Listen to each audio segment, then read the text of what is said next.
During an experience of personal stress, self-care can definitely be a challenge. In this video, we are bringing forth Laura's story of her dedication to self-care through the transition from marriage to becoming a single parent.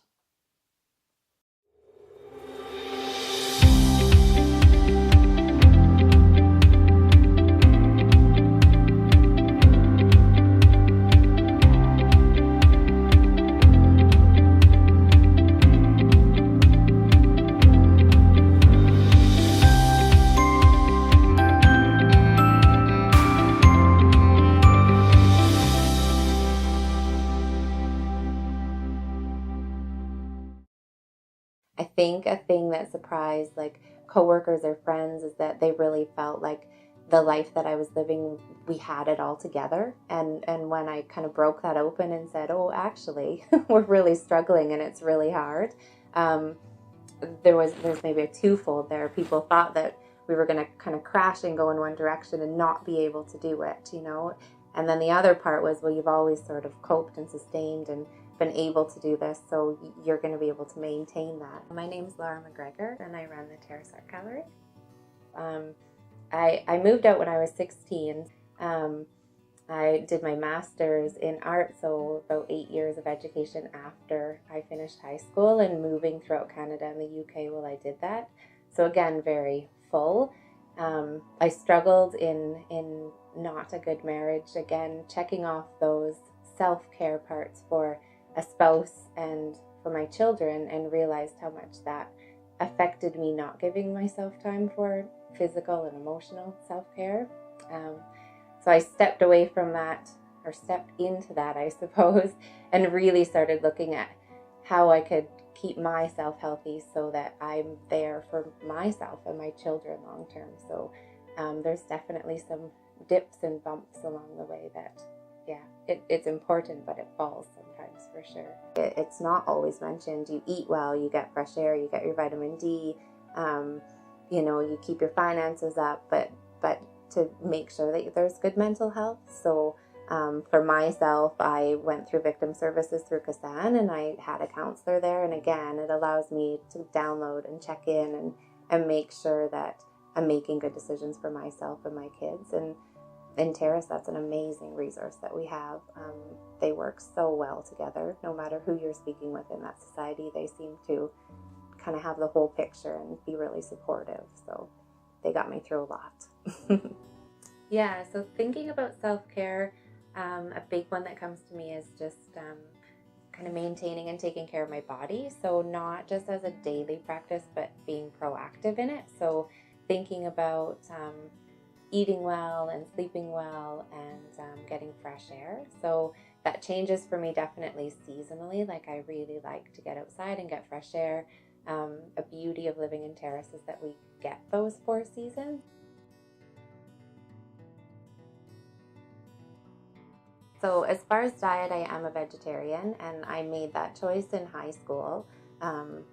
It wasn't really anything specific at the time. I just don't like meat. So I grew up in southwestern Ontario. My family are crop farmers, and my entire life we had, you know, bread, mashed potatoes, one colored vegetable, and meat on our plate. So I did find it humorous when I was older. Somebody pointed out that they felt that maybe me being a vegetarian was just like me being a difficult teenager, that I was trying to like just poke those buttons or however at my family, because this was something that was so different than what they were doing. I truly just didn't like eating meat. If I ate it, I felt really nauseous afterwards. So as far as diet, it seemed really silly to put something in my body that didn't seem to want to be there. On top of that, I have a large garden and greenhouse. I do a lot of canning. So the kids and I have a shop within our shop out in the garage. So we've got fruit and nuts and shelving filled with canning. So that sustains us through the winter as well, to keep that fresh fruit and vegetable and protein in. Yeah, I think if I'm feeling out of balance, my mind gets really busy. So artwork and going for walks and things like that are just a really good, like, it just is really grounding. It's meditative. I think some people They meditate maybe by listening to something each evening, or going to yoga, or sitting quietly for 10 or 15 minutes and not having any of those outside disturbances. I suppose I've meditated for many years without calling it that, because if I'm working on my art, I'm definitely focused on just sitting and being with it at that moment.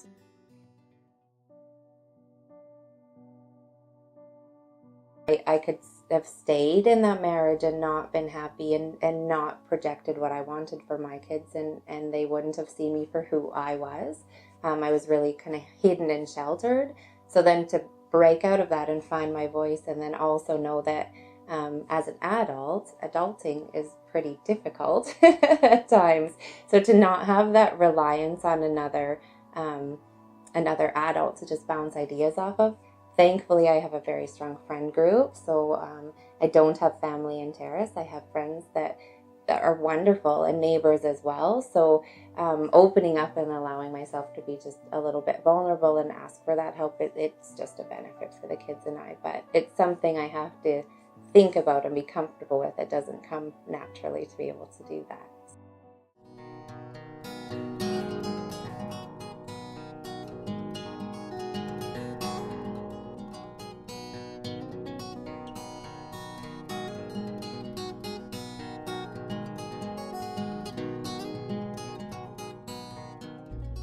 When I stepped out of trying to maintain that box of perfect wife or perfect spouse, and saw myself more as a whole picture, then it allowed me to work proactively rather than in this little fear box. So I got out there and was able to move around and be myself, and it brought so much more in, and then it allowed me to do so much more. So yes, I don't isolate myself, which could have been a really easy, scary thing. I think that was a big threat. If I leave, I will lose my kids, I will lose my house.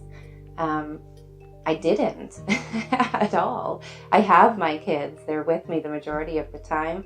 I maintained the family house. I kept my vehicle. I kept my job. I kept my friends. It surprised me a lot. And then I have all this extra time. I'm not struggling. I'm not fighting. I'm not arguing. I'm out there, and I'm able to volunteer for organizations, put more time into what I want to do. So listening to your intuition actually is a real thing. If you don't listen to it, it's gonna have an aspect on the rest of your health. So my mental health, my physical health, my emotional health took a big downturn until I snapped out of it, found my voice, and listened to my intuition. So I need to honor that. It works a lot better.